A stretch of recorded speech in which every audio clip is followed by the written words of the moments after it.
મહારાજા જામ સાહેબને ભારત રત્ન આપવાની માંગ ઉઠી છે, જેમાં જામ સાહેબ દિગ્વિજયસિંહને ભારત રત્ન આપવાની માંગ છે। ભાજપના સાંસદ કેસરીદેવસિંહ ઝાલાએ આ માંગ કરી છે।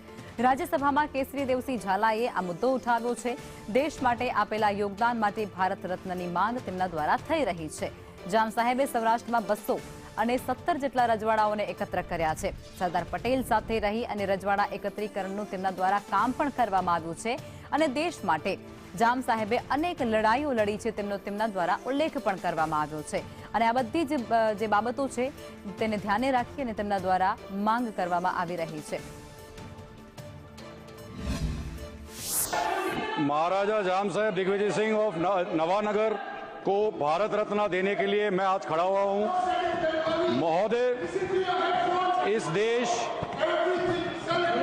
No, you sit down. I will give you. इस देश के you don't आजादी के disturb समय others. You please sit down.